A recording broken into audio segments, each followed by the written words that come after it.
Hey, Tony Gaskins here. Just a little random thought, and I know YouTube only push relationship topics on my channel. That's what's in the algorithm. So y'all gonna have to forgive me if y'all mess around and see some clickbait the way it say how to get a man, and then I'm talking about something random.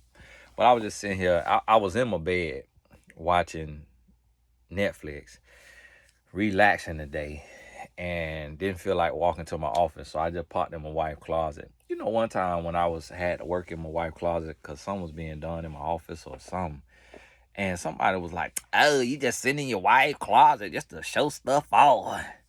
I'm like, "What the world? You just want somebody to see that Louis bag?" I was just like, my goodness, like what I'm gonna get for you looking at a piece of clothing? It's like that could be fake. That could be a knockoff. Anyways, back to what I was saying. Y'all forgive me, cause so listen, there's a lot of people watching my channel in the sense of people who not subscribed. People from television watching the channel, casting producers, directors. I've been getting emails from different television networks and production companies, television networks, and the other companies that look at your content and stuff. And so they see the content and they see me talking, just holding my cell phone talking. And it's different companies that they'll come and they will help you basically invest in you to get money on the back end. And they ain't doing it for free now, but they'll invest to help you produce content and then get money on the back end. But one thing I was thinking is I was on a call with some guys, with three men, about business. And unfortunately, it's not a lot of men and women of color in these spaces. And it's because of the lack of resources in our communities, and so it's the lack of education. And so it's kind of like if you go to school and they don't have funding and it's not a private school, then you're in a situation where you don't have the books to read. Teachers don't want to be there. It could be one good kid, two good kids in the classroom who their parents are really good parents and they really on top of them kids. But then if the rest of the class is cursing, they throwing spitballs, they acting a fool. If the rest of the class doing that, then even the kids that's there to learn gonna have a hard time learning. The teacher gonna have a hard time teaching. And so the next thing you know, nothing really happening. And so it's a breakdown. Whereas for the white race, and a lot of times they create these schools to where it's important to learn, it's cool to learn, and everybody in the class is trying to get straight A's. So you built for success because you coming from a nice house in a nice neighborhood with parents who doing well, daddy working, making money, mama not working, she just going to the gym, doing yoga, Pilates, she make you a little cute lunch, and that stuff, we don't think about that, but that stuff actually plays a part. Like it makes a difference. Like just having mom or dad be locked in and focused and able to just be there for you and support you as a child and give you peace, like give you peace and stability, it makes a difference. Like it really makes a difference in that child life. So I'm sitting on the phone with these, three men, and I'm just kind of like, why? And it's three white men, and I know them now. I know two of them. They was introducing me to the third guy, and I'm like, it was in that moment that it hit me. It hit me. I'm like, now, the one guy I knew him since high school. It was happenstance. We just met. Then he knew this other guy, and then that guy knew this other guy. And it made me think about how we look at the athletes and we judge them and we criticize them like, oh, y'all get money and then y'all hire a white man.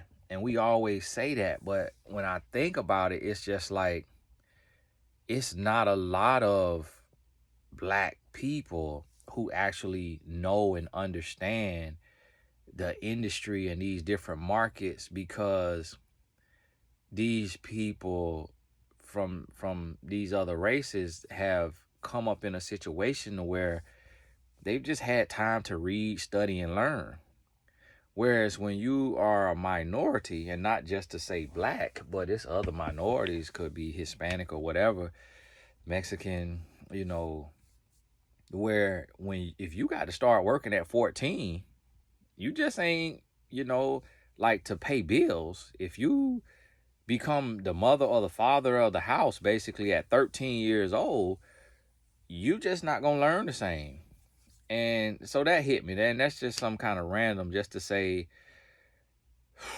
if you raising kids, let's see if we could do different. Let's see if we could raise our kids, teach your kids responsibility, but don't give your children adult problems. Don't cry in front of your children about your relationship status. Don't talk bad about the other parent to your children. Don't have adult conversation with your children. Don't put adult responsibility on kids. A lot of times we abuse our kids by making them do things that grown people don't want to do. So we tell this child, oh, you got to wash dishes every day. You got to clean the house every day. You got to do this every day. And I'm a grown person and don't do that every day. And I know my wife don't do that every day. I know 9 out of 10 grown people don't wash dishes every day, don't cook every day, don't want to adult every day. But then we'll tell a 13-year-old to be an adult with their chores, and then expect that child to be joyful and peaceful and go to school and learn and produce and be able to do something. So it's like, I look over here at my cousin. He go to the streets at 14. I look at my other cousin. Him and his mama ain't got no relationship at 14. I look at my other homeboy. He's smoking at 14, but got a car, but ain't got a relationship with his mama now, because they spoiling them, babying them. And then now I look up, okay, boom, one cousin still selling drugs in his 40s. Still to another cousin homeless in his 40s. Homeboy doing 3 life sentences in his 30s. Another homeboy doing a life sentence now by. Another homeboy doing 20. Uncle doing 40 years. I'm looking around and I'm thinking about the men that I know. Another homeboy, no stability, served for the U.S. forces and still ain't got nothing. Gave 12 years of his life, come out still on square one. And it's just like, we were not raised for peace and prosperity. Y'all got to forgive me. My hand getting tired now. I'm seeing the whole thing. Hand getting tired. I should have went in my doggone office. We were not raised for peace and prosperity. So we sitting there, and most black men and black women assume adult responsibilities at 12, 13 years old, or adult mentality, because if your parents is not doing right by you and they getting on your nerves, you like, man, shoot, man, I'm finna get up out this house. I'm finna get me some money. I'm finna get up out this house. And it's really because of the parents so hurt and abused and traumatized and stressed that they driving the kids crazy. So the kid like, man, I'm ready to leave. I'm ready to go. And so be ready to go by 18, the child be ready to go. And I see it like, that's how I was 18. I was happy to leave. You know, and my parents didn't really stress me out like that. So imagine the parents who is stressing their kids out. And so I'm sitting here and I'm like, man, I would love to be able to do some of this here business with black men. But every black man I know, not every one of them, but so don't take that literal, but I would say 90% either know nothing about the industry or got an angle that's coming from greed because of a scarcity mindset. And now the white man could come from greed too, and not from a scarcity mindset. It's just greedy. It could be from another mindset, or whatever that mindset may be. But I say that to say, and y'all gotta forgive me now, cause my wife, she redoing her closet, and so y'all gotta forgive me, cause I know people on here ain't looking at me. What it is up there in the corner? What kind of what is them bags up there? What kind of bag? Them thing right there called dust bags, and so it's a purse inside of it, and she keep them in them bags so it don't get all dusty and get all whatever in the elements. And so I just answer that for the nosy people, cause what they do? What they do right down the corner? Hey, listen to the message now. Listen to the message. So I'm sitting here and I'm just like, man. And here's the thing: what I got on here to talk about. I got to go sit this thing up somewhere, cause my arm hurt. It's crazy how you holding something that weigh some ounces and it hurt your hand. So listen, this when you think about this now, this I'm sitting there and I'm like, man, I love to be able to do some of this here, with some black men too. I feel like LeBron James was chose by God to do what he doing and to represent something new and to be something different in the world, because he got, Maverick Carter, and I think they knew each other, for years. Y'all gotta forgive me, everything messy in here. I think they knew each other for years. So,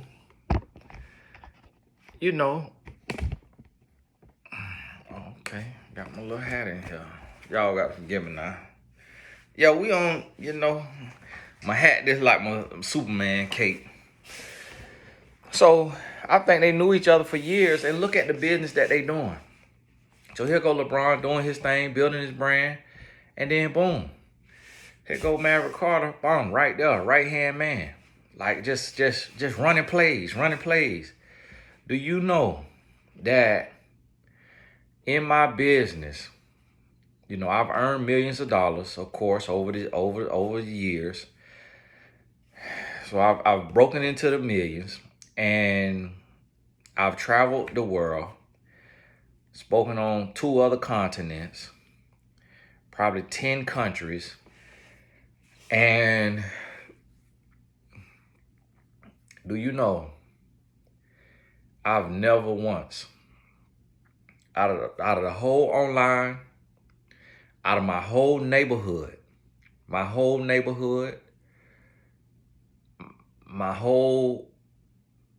elementary, middle school, college, workforce, I've never once had a black man come to me and say, Tony, can I help you? Can I be your right hand? Can I be your assistant? Can I be your brand manager? And I am taking this management class.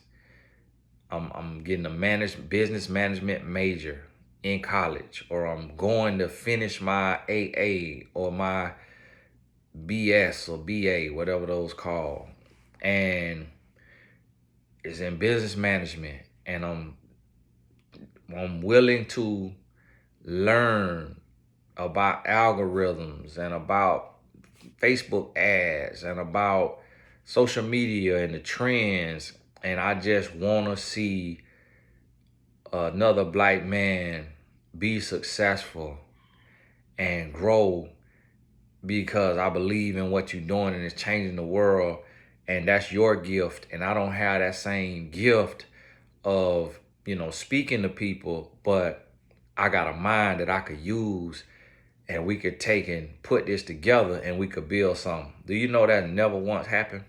Never once happened. And for whatever reason, and it's not that guys are standoffish, because guys hang with me, go to football game, basketball game, boxing matches. Guys talk to me all the time, talk to guys all the time. But a lot of times people think about just like, they just think with us as black people, it's a lot of competition. Whereas with what I noticed with the white men, they don't compete with each other. They come together. They come together, and yeah, they're going to have some competition, but they're going to come together and say, hey, okay, you do that. All right, I do this. Okay, hey, let's get Bobby over here. He does this. All right, let's get Don over here. Let's get Dave over here. Let's get Billy over here. Let's get Tom over here. Okay, boom. We all do this. All right, well, both of us do this. Well, how about you learn how to do this, Tom? And then, okay, boom. And let's come together, and that's how they take over the world.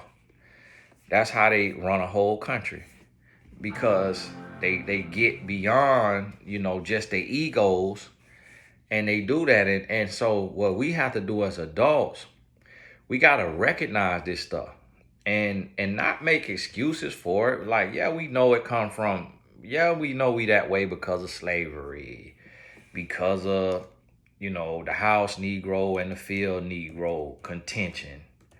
And because of that lineage, the house Negro, maybe had a baby from the master or the master's son. What they, in those terms, now I ain't calling him my master. And so now that they get better treatment and they get to eat better. And so now this where you have light skin versus dark skin. That's where that come from. When lighter was seen as better. So because lighter was seen as better, then light-skinned minorities, a lot of them passed as white. I done talked to some people, and I actually interviewed a young brother who he mentioned that was happening in his family. And I talked to somebody else. I talked to a few people now who in Louisiana, that they got family members who passed as white, but really was black. And that some of the family members could pass as white, and they said, nope, absolutely not. I ain't finna fake like no white person. I love who I am. And then they got other family members like, what the world you think I'm finna live like a Negro when I can live like a white man? I'm finna be a white man. And, you can't blame them, can't judge them. And it just is what it is. You don't know what people cut out for. Somebody living the life of a black person back in the day could have took their life because of what black people went through. And so they say, if I could pass as white, I'm finna pass as white. I have learned not to judge people until I'm in that position. Because just yesterday when I was on the phone with 3 white men, and then the day before that, it was another young white guy who called me from a company and pitching me this thing, but his company got millions of dollars. And the guy on the phone, he talking to me and he yawning. He yawning while he talking. He yawn while I'm talking. He dead tired. I know what that's like, because y'all see me shooting the video sometimes and I be yawning. That's because I was up real late. Too late. Or pulled an all-nighter. And I could be talking and go to yawn. I'm about to yawn now. You know why? Because I went to bed 6:30 a.m. 6:30 a.m. I went to bed. And had to move my whole life around. Schedules, meetings. Got in late. got in late. Life got bumped around. And so I don't know when you gonna see this video or when the video from, but I upload it when I could upload it. So listen to me. So I'm sitting here and I'm like, man, all these years I've been judging these black men who are pro athletes with a team full of white men. But that's where the opportunity is at right now. That's who come with the opportunity. We could say, oh, do this, but it's like, if you making millions of dollars, you're not finna turn millions of dollars over to your cousin who ain't never had $10,000. He don't know how to help you manage $1 million if he never had 10,000. And if he didn't have the ability to go to school and learn about money and learn about how to manage money, then both of y'all finna be broke. So here I am telling these guys, oh, get this right here. And then what we do, we evaluate knowledge with language. So if I come to a guy and I got a country accent, what does that mean? That means that I have not read a lot of books and said those words from those books the way that it is written and the way that it is supposed to be pronounced. And so although I am very smart and although I am very successful, the truth is I have not read a lot of books. That's the truth. I know what I know, but I have not read a lot of books. I could count on my two hands how many books I've read. And when it comes to reading books, and the reason why is because reading is fundamental. I never was made to read growing up. I never had to read to pass class in school. I didn't have to read as a requirement of my parents. You know why my parents didn't have to require me to read? Because they weren't required to read. So you do what you know. You do what you taught. My wife was required to read because her family is not from America. So her family did not go through American slavery. Her ancestors did not go through American slavery. Her people from Jamaica. Her parents from Jamaica. They parents from Jamaica. They grandparents probably from Jamaica. My wife great-grands probably from Jamaica. And it probably got to be great before they get to the country they come from. If even then. And so they weren't under Jim Crow. It wasn't white versus black. Yeah, they had slavery in the islands, but it wasn't the same as Jim Crow. And so they mentality different, and they got education. The school system in Jamaica is better than the school system. Them kids smarter in Jamaica, and just like in Africa, even over there, because they don't have Jim Crow and what we have in the South, they way smarter in Africa. When I went to Johannesburg, South Africa, them people way smarter than we is in America. People speak 7 languages on average. A lot of them speak 11 languages. And this is in South Africa where I went. Same thing when I went to Nairobi, Kenya. Those people way smarter. Because they school system, when they get an education, not everybody afforded an education, but when they get an education, they actually learning and they actually being taught. I didn't have to read a book to get through school. My mama and daddy graduated and they didn't have to read one book. My mama, when I got to the 5th grade, I could read, write, and spell better than my mama. And she graduated high school and did a little tiny bit of college. But she told me, she was like, "Ton, I never had to do anything in school." She said, "I take the test or whatever, you do the work. The teacher just give you a C on everything because C pass you to the next grade." And she said they didn't care about teaching us. They didn't care about teaching black kids. So she was like, they just gave us a C. Now you're gonna see people in the comments who they are exception to the rule. But if they do the studies like Malcolm Gladwell did in the book Outliers, they're gonna see where their unique advantage came in at.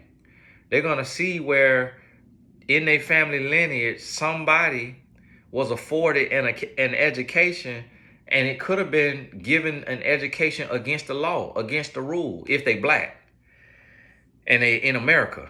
And they're gonna say, oh well, the slave master actually allowed my great great great granddaddy to go to school, to sit at the back of the classroom. He was a kid, but they let him sit in the back of the classroom so he learned how to read. And then he went and he taught his wife how to read. And then his wife taught my great great great grandma how to read. And then she taught my great great grandma. And then she taught my great grandma. Then she taught my grandma. And then she taught my mama. And so books have been in our family for 3, 4, 5 generations. And that's not everybody's story. And so what's happening is we in a place today is, do you repeat the cycle? Like sitting right now, if you have, just how I'm saying right now, who you think finna let me, which one of you think these 500, 600, 700 athletes I know finna let me be their brand manager? And I'm talking about right now. Right now. Hey, man, teach me that country accent. That's what they be saying to me. Hey, man, teach me how to talk country like you, man. Teach me that southern accent. That's what they say to me. I know over 500 professional athletes. I think one of them asked me to help him with his business because he could see my business and see my success and respect it and know that I got it off the muscle, meaning I got off my mind, not using my body like he used to get his millions. But it's one. But he did not ask me at his height. He asked me after everything slowed down. And that's typically what happened. When the ones who do come to me, it's when it all slow down. It's when the white man no longer values them. Because the white man does value them while they playing. We just seen it right now with a top athlete who was signed to a shoe brand. And he just said they don't value me. They don't treat me right. The reason why is because he's not playing the sport anymore. So they're like, listen, man, you're not on TV every day like you used to be when you was playing the sport. Like your name ain't in the headlines every week like they used to be when you was playing the sport. So you're not valuable to us.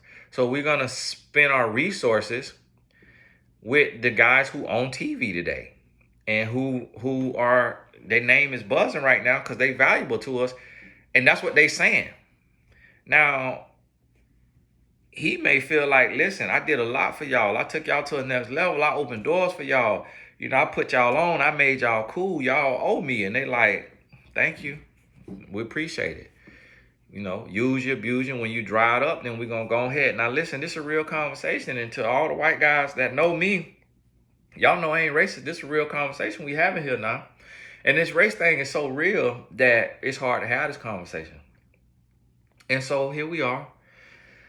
And we see this, but because, and I'm gonna tell y'all why I'm country. And I don't know if I expressed this before. Tell y'all why I'm country. For those y'all who don't know. The reason why I'm country is, I might title this video, How to Find a Man.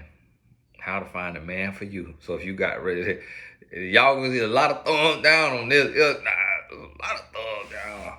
But hey, that's like trick the algorithm. You gotta trick the algorithm. They don't push nothing else. They don't show you nothing else. And so now listen. Here we are. The reason why I'm country, that's what I was saying, is because I grew up in a place. It was black, white, and Mexican, and a few Asian. it felt almost equal to me, black and white, but it probably was more white people than black. And not just my city. Now, when I went to my grandma's city, I seen pretty much in her area all black.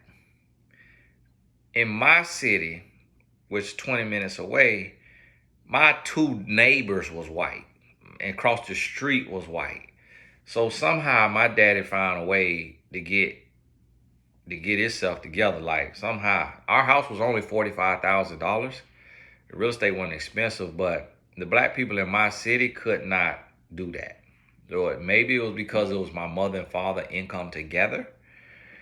And most of the people, black people I knew, was single parent homes. And so they lived in a $10,000 house. If they had a house, it was like a $10,000 house. And it was just like on a plot of land that maybe their granddaddy had, that he got, passed down through the slavery stuff. And they built it themselves, so it's worth like 10,000, 20,000. My house that I grew up in was bought for $45,000. Of course, today we wish we could get a 3-bedroom, 1-bath with a little garage and a whole big front yard, backyard for $45,000. We wish we could do that. And I'm gonna go by there one day, see who lived there, and ask them, can I show it on the camera? They done updated it though, it looked nice. So I grew up in this area, and my grandma, she was a single woman when I knew her, and she was from Selma, Alabama, she told me. So she said her words different than we said our words, than people said their words in Florida. And she would just pronounce stuff different. And it was aura instead of R. The letter R, instead of saying R, she said aura. And then Jamaican instead of Jamaican. Puerto Rico instead of Puerto Rican. So really what it is this broken English is like never seeing the word written, but having heard the word. Strawberry, scrape, scrape. You never seen the word on paper because you didn't read it, or you never heard it pronounced the right way. And so somebody talking, and if they hear somebody say, yeah, Puerto Rican Tony, and somebody said Puerto Rican, but they've just heard it and it's been passed down, now it's the telephone game, so it turns out to Puerto Rico because they don't know how to pronounce it, because they don't know how to spell it, or they hadn't read it. And so that dialect was unique to me. So I'm like, man, it's real interesting that my grandma say her words like this. But to me, it represented connection. Like it represented being connected to something. It represented her own identity because she was the only one taught like that. And so I started emulating how she taught. And then I went into this thing of being kind of torn. So the first book I read, like for real, was the Holy Bible. So then I went to intentionally trying to pronounce words like my grandma, hearing my school teachers, who were white women, pronounce words, hearing my parents pronounce words better than my grandma, but not as good as my school teachers, and then reading the Bible, thy, thee, thus. That all together gave me a accent. And so anybody I talk to, I can't hear my accent. Anybody I talk to, I say one sentence. Where you from? I said, Florida. Florida? You don't sound like you from Alabama. And I sound more Alabamian to Alabamians. And so, because there's people I know from Alabama don't talk like I talk. I know several people from Alabama don't talk like I talk. And, parts of Georgia, parts of Alabama, Mississippi, got that, southern drawl. Texas got a little bit, Carolinas got a little bit, Tennessee, but that's where that come from. So And truth be told, reading was not fundamental in my household or required in school. So I didn't read a lot of books. So I'm not going to say my words right. So when it comes down to it, if somebody is taught to read, and they have a love of reading and they just read, now they reading all this stuff. Next thing you know, they learning. Now they know a lot. So now when it come down to it, me with mother wit, as my daddy called it, which is like natural wisdom from God, and then somebody with book knowledge, but yet the stuff you do online don't have nothing to do with wisdom. It's about knowledge. It's about algorithms. It's about systems. It's about processes. So who you think gonna get the job? Me or the other person? The other person gonna get the job. Unless the person who need the work done can relate to me. So I got a client, he Asian, but his accent sound like an inner city black guy. But he Asian. He grew up around mostly blacks. And so he feel comfortable with me. So he hires me for all of his business work as a consultant. Anything he want to do in the book space, in the courses space, he feel comfortable with me versus going with a white man who he may be judged by, he may be overcharged by. Me, being a black man, don't really know my value, or I know my value but don't feel comfortable charging my value because I live in a country that I've been made to feel less than. And then the black people who do charge their value, a lot of times it's not from self-worth or self-love, it's from greed. So they will charge a lot and not even that they know they value, it might not even be worth that. They just want to get ahead. So their greed plays on other people's greed. Because if you greedy, you'll pay anything to get ahead. But if you patient and you're not greedy, you're not going to pay anything to get ahead. You're only going to pay if it makes sense. You're only going to pay if you know it's tested, tried, and true. And so when we find ourselves paying anything, we got to check ourselves. We got to say, whoa. Am I wanting this too fast? Am I wanting this too much? Am I doing the most right now? Come on now. What I'm doing now? And so now this whole video was to tell y'all that I'm finna start putting the episodes of the study on here, on Tony Gaston on my main page, because the reason being is because I done said a million times, hey, y'all, make sure you subscribe to the study. And the video might get 10,000 views, but the study ain't got 10,000 subscribers. Let me tell you why. People want agency over their life. People don't like being told what to do in areas that don't pay their bills.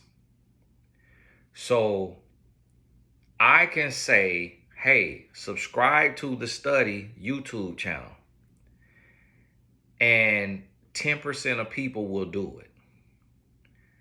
But if they boss say, hey, I need you to work overtime and finish this here work, they stay because that pays their bills. But what I'm putting on the study could free them from their job because it unlocks their mind. But they will not do that to have a sense of control and agency over their life. So this what comes to me now. This what comes to me. This is what I say for this now. So what I say about that is, if you want agency over your life, why don't you start a business? This is what I don't understand. How humans could want say so in their life, but won't start a side gig in addition to their job. Like, listen, what is one thing you could put on a shirt that you could wear to the mall, to church, to wherever, and people gonna ask you, hey, where you get that shirt from? Oh, I got them in my trunk. What size you wear? They $10. You paid $6. You making $4. Boom. $10, most people ain't gonna think about that after they done open their mouth to ask you about the shirt. It say God is the GOAT. It say God is great. It say love over everything. It say God over everything, family over everything. They done open their mouth to ask you. They finna go and give you that $10. They ain't got $10 cash. I take Venmo. I accept Venmo. I accept Zelle. I accept Cash Out. You know what else? I might sell EBT. What else you got? And so, boom. Then it's like, if they say, well, hey, I don't have nothing on me today, but I promise you I get it to you tomorrow. I'm gonna trust human nature. I'm gonna give a human the opportunity to show me what the state of humanity is. Here go the shirt. Boom. Tomorrow they might send me $20. And if not, that was a $6 tithe. That was a $6 investment, a give back. So listen to me now, what I'm trying to tell you. So we want agency over our life, so we end up not doing the things that can help us to do more of the things that's killing us.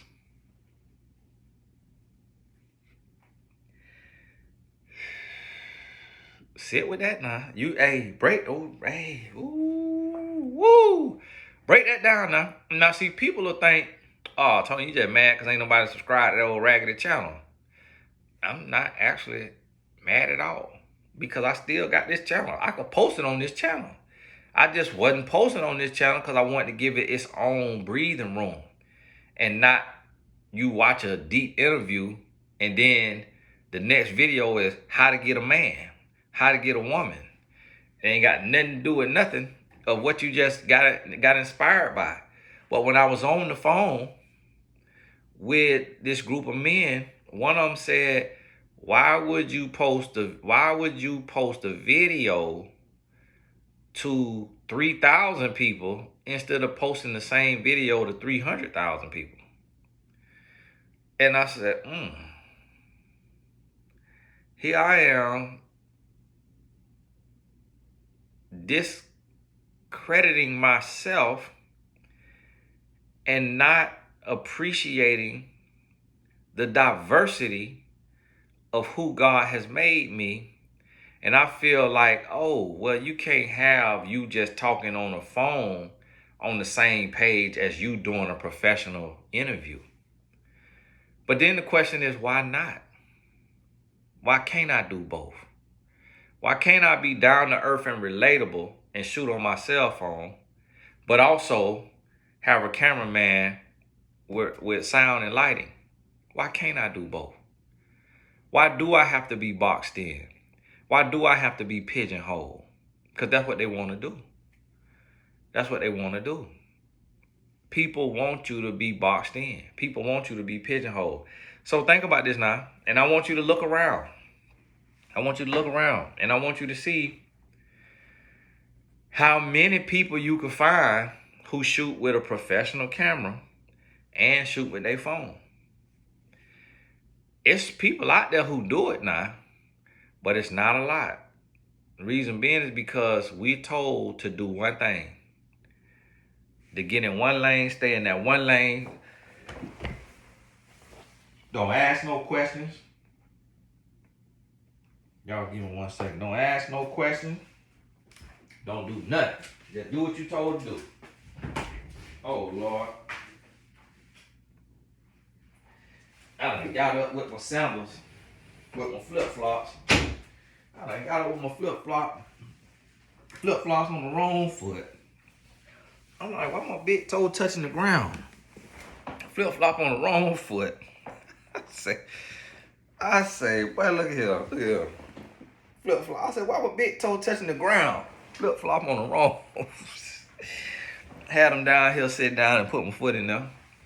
You know what I'm saying? But see, even like how I just showed you that right there, that could be embarrassing. Do you know it's people that'll be embarrassed by that?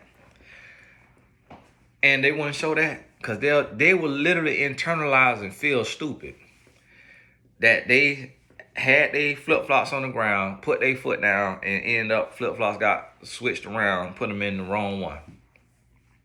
But see, I showed you that because it's a level of freedom. It's a level of transparency, not for show, for transparency. And I have to tell people too. I tell my wife and my son all the time because they not like that. I remember when I was with my ex, and I used to go to the register, and we checking out, and they'll be like, "Yeah, okay, it's this right here much. This the cost. It's how much it's gonna be," and I'll be like, "Whoo, man, okay," and go on pay for it. But my daddy used to do that, and we just joking. And I remember my ex used to get, "Can you stop doing that? Don't do that." Like wanted to look rich, wanted to look, like that. And maybe all women is like that. Because I hear a lot of women say, "I hate when a man that broke. I hate when a man that broke." But that just men. It's just because it's like we got a relationship with money.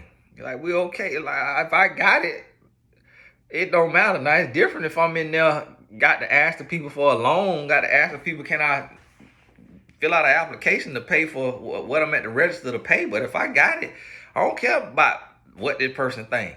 And of course they know you joking because they know you wouldn't be doing that otherwise.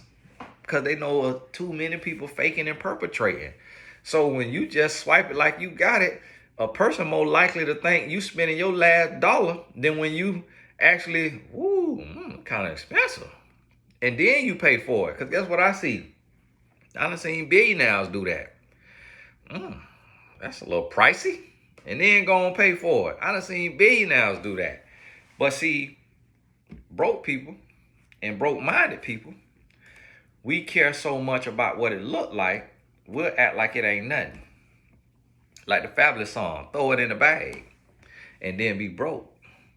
And so, because of that, that's how we live. I always be living and be broke. It's relative, It's just how I live, that's how I function, what I'm used to. And just you live life. Wake up, you live again, it's another opportunity to live life. I don't take it too serious, don't get too high, don't get too low. Do everything I can to just stay focused, stay positive, keep living. Gonna have bad days, gonna have frustration and all of that, but do everything I can to stay positive. And so I want you to think about this now. Here go a lesson out of this. Evaluate yourself. Evaluate yourself. If you got kids, or if you have a niece or a nephew, if you got a cousin, an aunt or uncle under 18, are you perpetuating the cycle? Are you perpetuating the cycle? Are you giving adult problems to children? Are you boxing those children in and not making them read? Not making them go to school and learn and excel in school? Not just pass through school. Are you putting them kids in the same thing that they've always been in, or are you exposing them kids to things that they've never heard of? Do them kids know about golf? Have they done a golf lesson? Have they done a tennis lesson? To even see if they like it or if there's a natural knack. You might be having your child play basketball as a girl, and your daughter is playing basketball, and that is a broke sport. I hate to say it like that. That is a broke sport. You got to go over there to Russia, to Turkey, to China as a woman to make real money playing basketball, and then you stressed over there, so you taking the weed oil and you go through them people customs, they locking you up. That's what the young lady over there locked up for. She going over there with her stress juice, and they said, okay, all right, child, this ain't America. Child, this ain't America. People mad about it. But I look at it like, listen, that's a life lesson, that's responsibility. You know, that's a federal crime in America. If you carrying illegal substance across state lines, that's federal. When you take it across the country lines, come on now. We got to educate our children. It's like, how this young lady don't know this a federal crime? Come on now. Like, yeah, I feel bad, for people, and no, I don't feel bad for people because we adults. We adults, and what us adults got to do is prepare our child. We got to prepare our child to be an adult. So I tell my son, listen, son, I'm finna tell you everything. I'm finna teach you everything, because you know what? I realize he don't forget nothing. He don't forget my low moments. He don't forget my mid moments. He don't forget my high moments. So I'm going to tell him everything. And guess what, son? You take some weed pens, cross that border, you're going to sit there. You're going to sit there because you knew better. You're going to sit there. I'm not finna go broke in the court of law to get you out of there over that. No, you're going to sit there, because while you there, while you sitting there, and try me, and listen, try me, and the devil probably going to try me one day. You're going to sit there. If you guilty, now if you innocent now, and I'm gonna know if you innocent or not, because I read people. Now if you innocent, okay, I'm gonna get you out. But now if you guilty, you gonna sit there, and what I'm gonna pray is that God use you like he used Apostle Paul when he was in prison. Or that God do for you what he did for Joseph when he was in prison. But you're gonna sit there because you knew everything. You knew what you needed to know, and you still made a dumb choice. You're gonna sit. And so guess what? We got to look and see, are you raising your child in a way that your child got the brain capacity to dream like Elon Musk? Or is you boxing your child in to just play a sport or to just make a song? Now, ain't nothing wrong with playing a sport and making a song, but are you raising your child to be diverse? Because everything go up and down. Everything go up and down. I just read that Chris Brown out here charging women $1,000 for baby daddy photo shoot. I don't know if it's real or fake. Could be from a video, could be fake. But if it's real, I don't know. I don't know if it's real. But let's say he was doing it because he had to. I don't think he got to. I would imagine his royalties and all that good. But it's people who will do that stuff because they got to. What that represents is that stuff have highs and lows. Stuff go up and down. Now, we might see 112 on tour right now, but 112 been doing all these years from when they was hot to now when they back on tour. Unless they was over in Europe touring this whole decades. So that means they probably went through a low season to where some houses had to be sold. Some jewelry had to be sold. Some family had to be moved out of some houses that was bought. And then, boom, it come back up. You get a resurgence. So, is your child a reader? I told my wife the other day, and I'm going to start doing this more often. I give credit where credit is due. I told my wife the other day, I said, baby, I really want to thank you. I really want to thank you for implementing reading in our sons' lives, for making our sons readers, because it is making them so much more well-spoken and more well thought out and more well-rounded, more well-versed, that this reading is opening, unlocking their mind, and they learning words and phrases and terminology that they're going to be able to sit down with the men and women who were exposed to the best education and to the reading and to all the opportunities. They're going to be able to sit down with those people and have fluent conversations and fluid conversations. And because of this here reading. Whereas me, I'm going to tell you the truth, and I'm going to help you understand this. Me, I'm real quiet and shy because I don't really have a large vocabulary. And so I don't really like being around people because I don't know how to ad lib. I don't know how to small talk. because I don't have a large vocabulary, my words are very direct, and my words very pure and real. But I will sit and see people who are readers do like these ad lib sessions, to where when I say ad lib, it's kind of like somebody say something and somebody say something funny, and then they go back and forth, adding on to it. It's almost like they writing a fictional short story. And so it's like they'll make a joke and be like, "Oh yeah, ma'am, can I have a seat?" And then the others were like, yeah, give me $100. Oh wow, well let me go strip really quick. Oh, you better make it quick. Oh, well don't forget to drop it like it's hot." And they just going back and forth, and I call it ad libbing.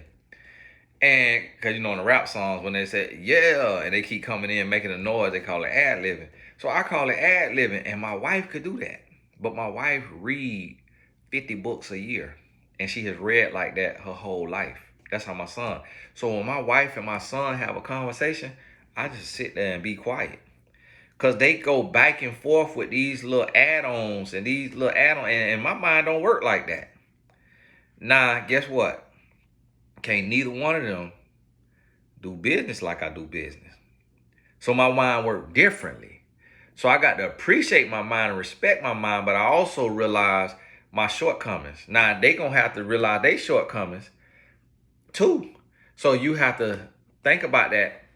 How am I raising my child well-rounded, to where I'm giving my child different experiences? So I failed this summer, and I'm probably gonna have to try to do this.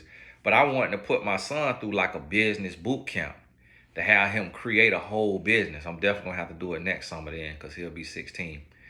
And put him through that whole business boot camp. I also wanted to take him away for 2 days and talk to him, but me and him going to Germany together, but you can't really talk real on the plane because the air so loud and stuff like that. So Lord willing, I'm going to Germany. Had to renew a passport, and people playing around now. I need to see if they done wrote me back. So listen to me. This right here is showing me, and this is what I'm gonna do. This is what I'm gonna do. And listen, I know this stuff costs money. Tony, but you fail to realize. No, I don't fail to realize that. But if you look at everywhere you're spending your money, if you look at everywhere you're spending your money, then you're gonna see, ooh, instead of that, that could have been a tennis lesson. Ooh, instead of that, that could have been, let me see this. There's my passport here. Okay.